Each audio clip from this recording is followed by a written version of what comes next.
We're joined now by your friend and my friend as well, Joe Mathieu with SiriusXM POTUS.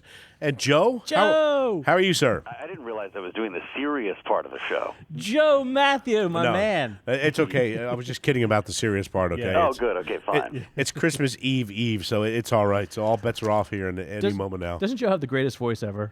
He's got a radio voice, unlike us. We sound like such tools. I know. Joe sounds like a radio guy. It's like, I didn't know I was doing the serious part. So what's up, guys? I'm slumming. Joe Mathieu, how are you, buddy? I'm good, man. You know, let me ask you guys this, because I've been asking everyone this, and everyone has had the same answer. At least people I know and am friends with, you two gentlemen, possibly included here.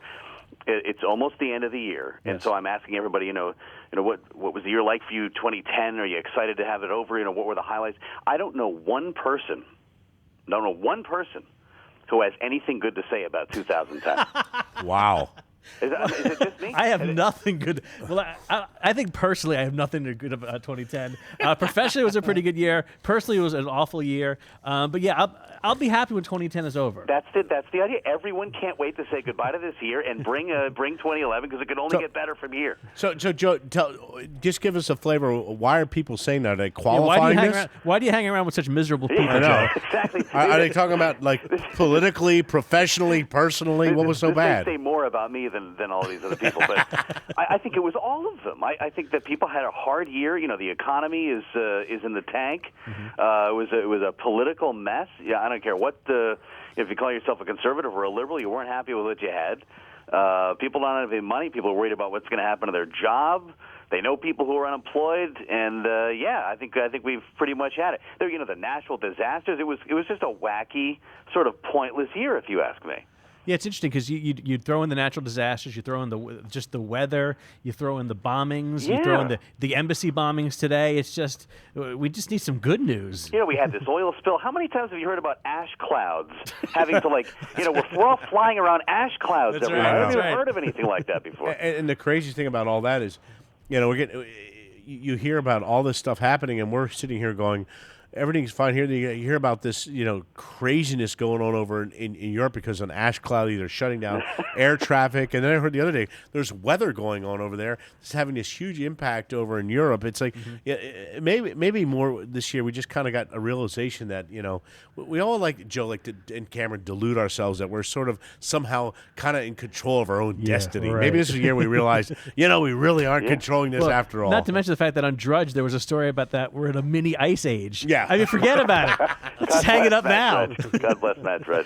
This is a much deeper show than I originally gave it credit for. I'm going to follow you guys as far down this rabbit hole as you want to go. All right. Well, Joe, listen. You at POTUS. We're here at NRA News. We're very Second Amendment freedom story related. Appropriately, yes. Yes, appropriately. So you have the entire political spectrum in front of your eyes. The world is your oyster. So we have many stories and many summaries I want to go through. But of course, 2010 was the year of the Tea Party. Yeah. You saw that from the very beginning. What did you see there on the ground, and what do you see for 2011 and for POTUS 2012? For the Tea Party, or just in general? Just for the Tea Party. It's really hard. I'm not sure I have an answer to that question yet, because we really just, like you said, we kind of saw this, the infant stages of this thing, and it clearly had an impact on an election. And I'm really looking forward to January and watching John Boehner, the speaker-to-be, trying to corral these Tea Party candidates who, frankly, are not interested, or at least they don't seem to be yet interested in joining the sort of Washington machine. Right. And they're going to have all these Tea Party supporters holding their feet to the fire, and it's going to be a really different dynamic. I'm just more curious about, as we go into 2012, whether this movement can coalesce in a more organized fashion, if we still call it the Tea Party. Because, this whole Tea Party thing is a little bit of a misnomer. It's like hundreds of different groups, and you guys know this too because you're out on the road interfacing with them. They don't want to be part of an organization. That's the whole point of the thing. Right. When Michelle Bachmann launched the Tea Party caucus on Capitol Hill, they all wanted to throw show up. It was like completely why Right. it was why they had the Tea Party was so they wouldn't do that. So I'm curious to see if it just spawns something new, or maybe if they come together in a more organized party fashion and mature a little bit. And I'm wondering, Joe and Cameron, if that's going to be part of their part of their allure coming in, but maybe part of the weakness down the road is because you're right. They eschew all this, like they don't want big government. They don't want any central organization, but that could really hurt them when they're coming to Washington to play here up on Capitol Hill. But also, how many stories have you seen where Mr. Smith goes to Washington and they're filled with such such grand ideas of we're going to change the world and we're going to stop spending and every spending bill is going to be one page from now on. That's right. And they get here and they get a taste and they get corrupted and they get into the back rooms and they get into the lobbyists. So I mean, it's definitely the cynic in me talking. But I just how pure of heart can you be when you come to this town? You've seen this movie before. You get taken out to the prime rib and a couple of drinks and man, look at this car I've got now. And this is working out really well. And all of a sudden they move to Washington full time. But you're right, Cameron. I mean, we'll see how many of them can actually keep up that front for more than a couple of months. Ask Scott Brown. He was running on that same agenda, Right. and I think he's got a very different look at the world now that he's been here for a year. Absolutely, and we saw just even very interesting here in this last this lame duck session going on. A lot of stuff happened up here that a lot of people are uncomfortable and coming. It was quite a busy lame duck session. Yeah, I mean real busy. Like Joe, did you get any sleep? It was just, I'm so happy it's over now. But it was also pretty crazy to see that much happen in a lame duck. I mean, it was the most productive lame duck session they said in multiple generations. Right. Certainly since a president was impeached in a lame duck session. But the president's flying off to Hawaii, feeling pretty good about things. Yes. Things are it's going to be a very different town when he comes back. That's all I can say. Speaking of the president flying to Hawaii, Joe, I know that you have a different take on this because you need to be down the middle, but here we definitely notice the liberal slant in the media here at NRA News, and my favorite article today from the Christian Science Monitor, headline: Obama vacation. What flavor shave ice will he order?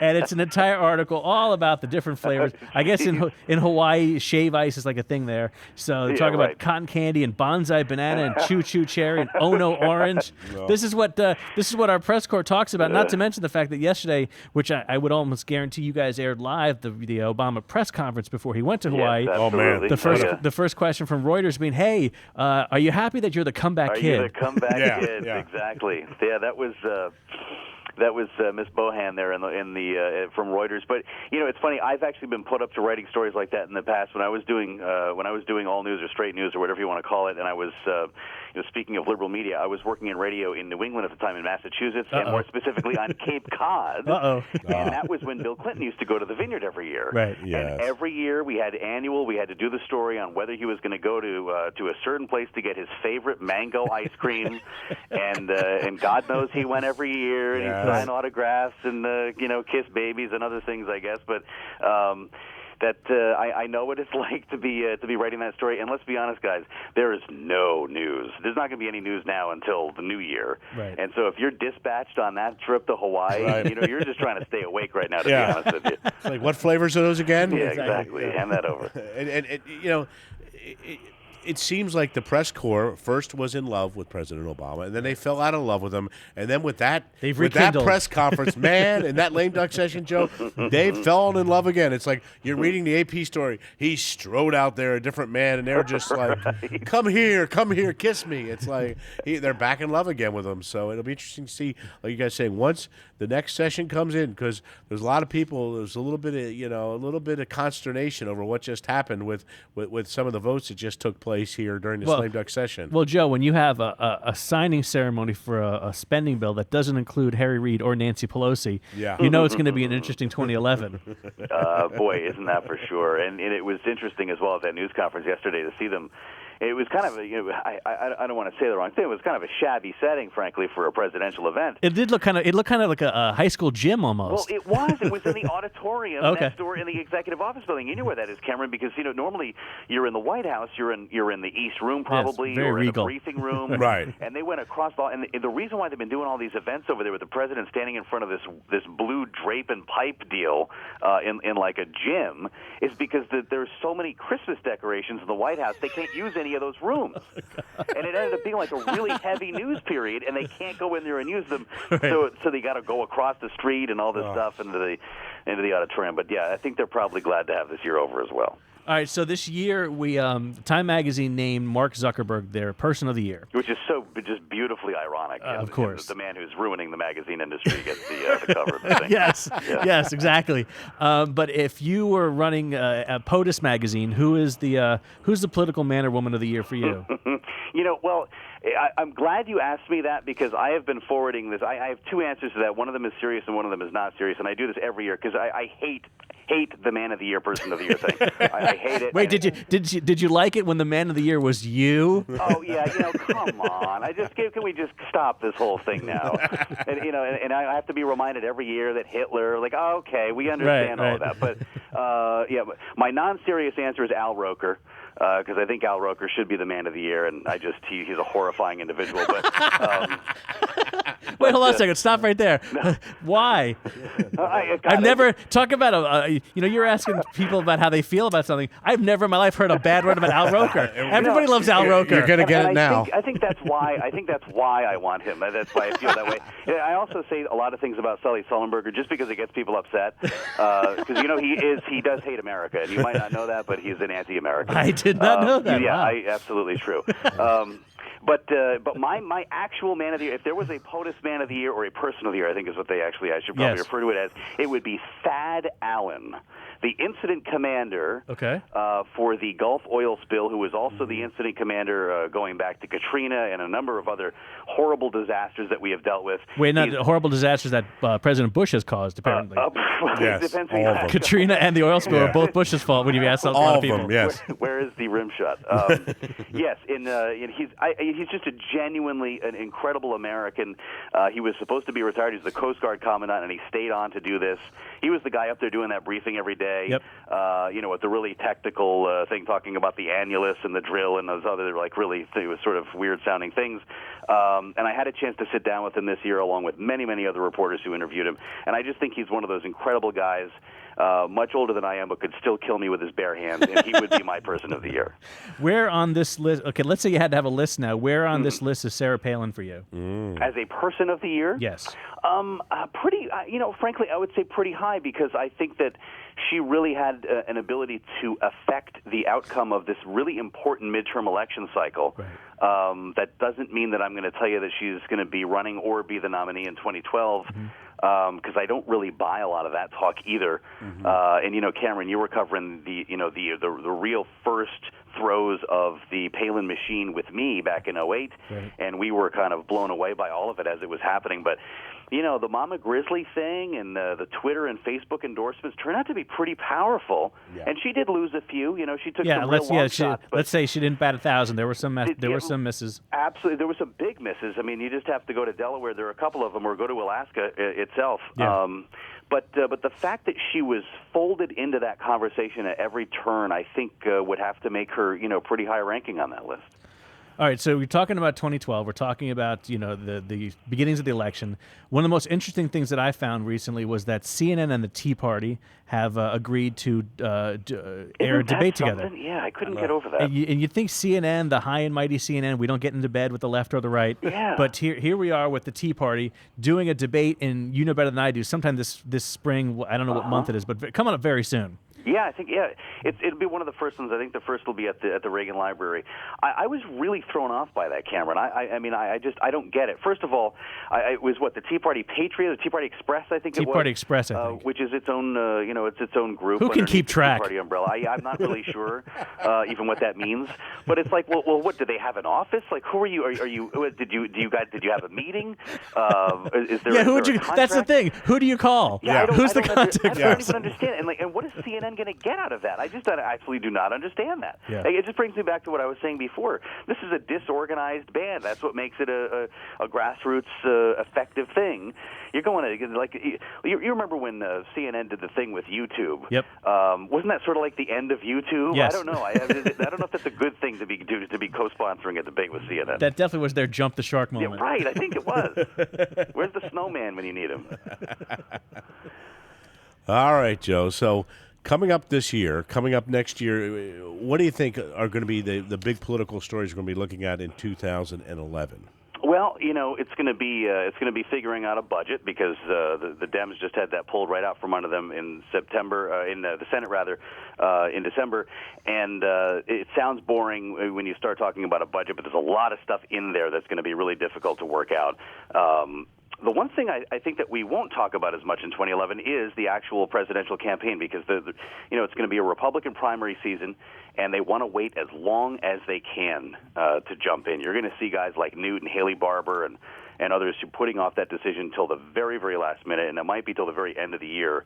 So I don't expect to be quite as consumed with that as we were in 2007, for instance. But Joe, then who's going to be in these debates that start like tomorrow? That is a great question. And I thought, when I heard about the Nancy Reagan thing, I'm thinking, my God, they're going to be like two people up there. It's going to be Mitt Romney and Tim Pawlenty, and not probably the next president or the next Republican nominee. But yeah, it's a little early, I think, for this. Joe, remember that debate that we covered in Baltimore, and it was like the bottom of the barrel candidates. It's going to be like that. It's going to be no one electable. Guys, it brings it into a good question. It's like for us guys covering it, for people watching out there who are political, aficionados, does it ever end? I mean, the cycle never ends? There's never a downtime. You're just saying there's going to be some time down here, a little downtime. I'm like, thank you, Joe, for saying that. A little downtime. Yeah, they do seem to be connecting. Although, as Cameron points out, Cameron Gray and Alan Keyes will both be there. Yeah, I can assure you of that. But look, the real answer to the question is it's going to be the same story. It's going to be the economy. It's going to be jobs. And I hate to say this, but it probably won't be a lot better than it is now. We're going to be having this conversation for another year, and people wondering, where's the growth going to come from? Is it over? Are we ever going to see the sun come up again? And this president better start having some answers for them, because people's patience are growing very short on that one. Yeah, and we were just talking about that last night, Cameron, about the president just with Tim Graham, about the president just getting engaged on the economy. Yeah, every year he's gonna I'm focusing on the economy. Yeah. 2 years ago, last year, now it's time to focus on the economy. Now's the time. Press conference. Oh, you know what? We're gonna focus on the economy. We're gonna get this economy fixed. I promise you. It's happening tomorrow, one of these days. Next week, after Reminding Christmas. all of us that we really overplay, I think, the role that the government can play in affecting our economy. We keep saying, where are the, and even John Boehner, where are the jobs? We're like, well, I don't know, but it's probably you're not going to find them in Washington is the point. And that's kind of a hard realization to come to. Joe, be honest. Are you looking forward to lots of Boehner tape in the hopes that he starts crying? Oh, God, I love that guy. Look, whether or not he's radio gold, the voice, everything about him, I love him. I can't hear enough of him.